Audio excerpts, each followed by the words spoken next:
Hola, ¿qué tal, compañeros y profesor? Somos el equipo número 3 y estamos conformados por Ángel y Enrique, Ana Cristel, Rafael Jesús y su servidor Juan Darío. A nosotros nos corresponde exponer el tema 9 del capítulo 11. Siguiente, por favor.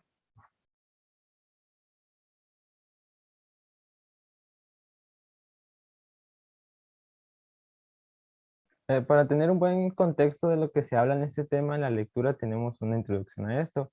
La elección de los medios de localización axial depende mucho de si el elemento transmite las poleas para bandas en B y las catarinas para cadenas no producen cargas de empuje apreciables. En consecuencia, la necesidad de ubicación axial solo se afecta por fuerzas incidentales debido a la vibración, el manejo y el transporte. Aunque no son grandes, esas fuerzas no deben de tomarse a la ligera. El movimiento de una pieza en relación con su elemento acoplado en dirección axial puede causar ruido, desgaste excesivo, vibración o desacoplamiento total de la transmisión. Para que los engranes rectos, la resistencia a la flexión de los dientes y la resistencia al desgaste son directamente proporcionales al ancho de la cara de los dientes. El desalineamiento axial disminuye el ancho efectivo de la cara. Siguiente, por favor. Entre la gran variedad de otros métodos disponibles para localización axial, se describen los siguientes: anillos de retención, collares, escalones, espaciadores y contatuercas. Siguiente, por favor. Bueno, comenzamos con el primero de los métodos y el que le da el título al tema, anillos de retención. Los anillos de retención son sujetadores de metal que se instalan en una ranura, en un eje o en una carcasa, creando así un hombro que retiene una asamblea. Estos elementos nos ayudan a eliminar roscados, pinchados, taladrado y otras operaciones de máquina que se asocian con sujetadores más tradicionales, como tornillos, tuercas, clavijas, pasadores, arandelas y otras más. Pueden reducir significativamente los costos de producción, ya que las ranuras se pueden mecanizar con otros procesos de producción. En general, proporcionan un diseño más compacto funcional que se instalan en las ranuras de los ejes o en las ranuras de cajas para evitar el movimiento axial de un elemento de máquina. La imagen que vemos muestra la gran variedad de estos estilos de anillos que ofrece un fabricante. Y bueno, ya vemos una tablita. Siguiente, por favor. Los diversos diseños permiten el montaje interno o externo del anillo.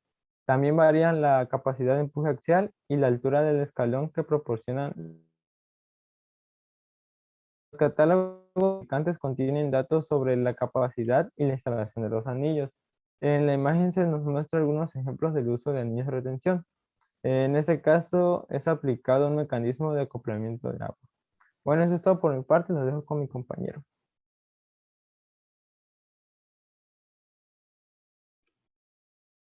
Bu- Bueno, seguimos con el tema de collarines o los collares. El collar es un anillo que se desliza sobre el eje y se coloca adyacente a un elemento de máquina con objeto de ubicarlo axialmente.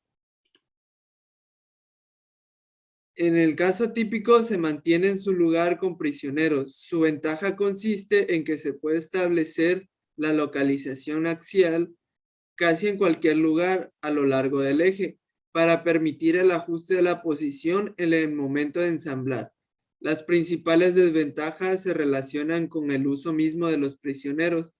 Los collarines de eje son un componente esencial en gran variedad de aplicaciones de transmisión de potencia, como motores y cajas de engranes.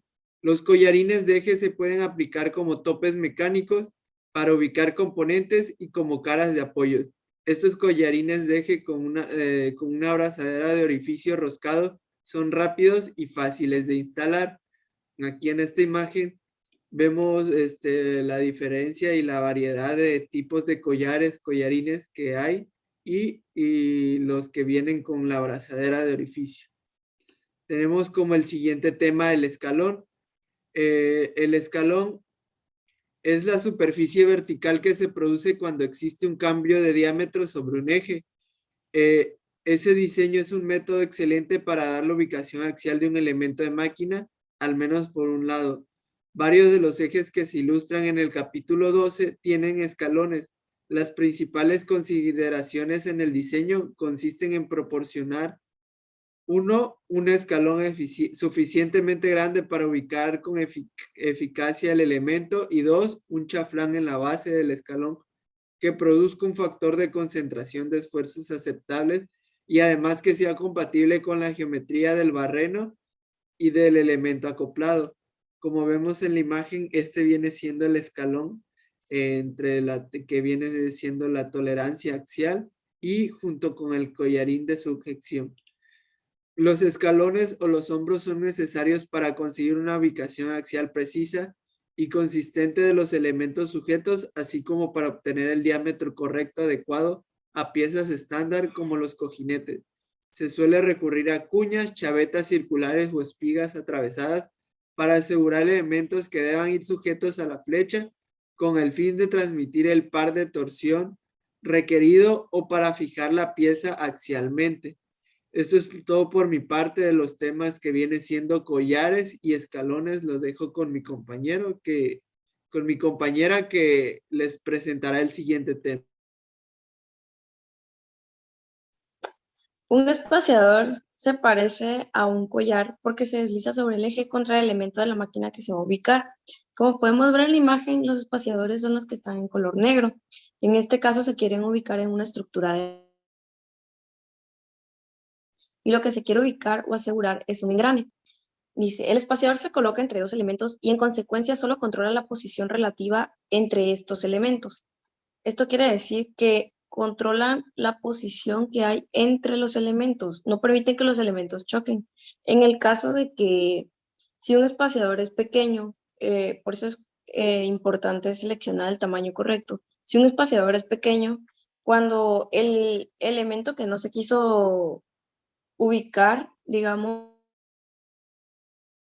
un elemento bien ubicado, el elemento flotante del acoplamiento puede que impacte con otro y entonces van a crear, digamos, un roce, el cual puede causar unos efectos en la rotación. El siguiente, por favor.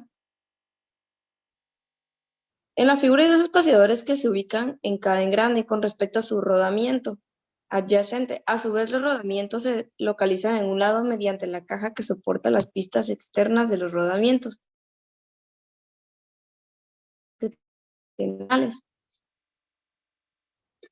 También los engranes asientan contra los escalones en uno de sus lados. El anillo de retención en el eje asegura su ensamble antes de instalarlo en la caja. O sea, los espaciadores, su función es prácticamente separar o de una u otra forma es evitar que los elementos choquen unos con otros. Les dejo con mi compañero. Gracias. Bueno, a continuación yo les voy a hablar sobre el tema contratuercas, que esto nos dice que es cuando un elemento que está en el extremo de un eje se puede usar una contratuerca para retenerlo por un lado.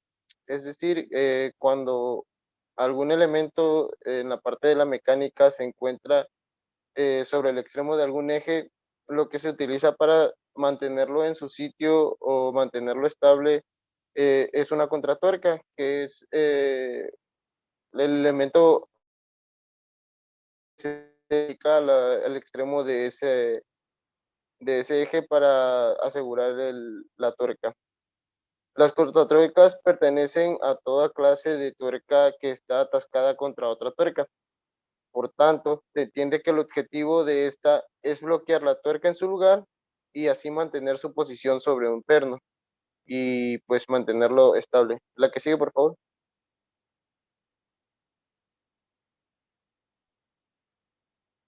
Bueno, eh, precaución contra sobrerestricción.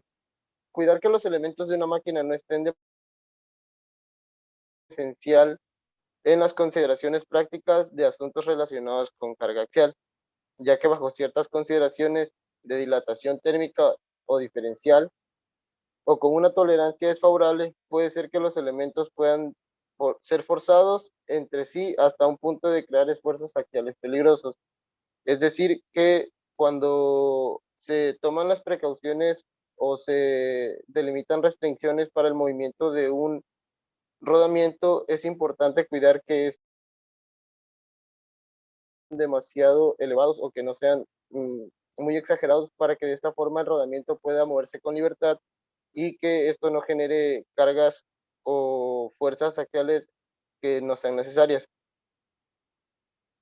Otra precaución importante es que puede ser más conveniente localizar solo un rodamiento en forma positiva en un eje y permitir que el otro flote un poco en dirección axial, ya que el elemento flotante puede sujetarse bien con una fuerza axial de resorte que tome la dilatación térmica sin crear esfuerzos peligrosos. Es decir, que se tiene que cuidar que el rodamiento esté seguro, esté sujeto, pero que tenga la libertad de moverse como sea necesario sin que genere fuerzas peligrosas. Bueno, eso sería todo de nuestra parte y pues gracias por su atención.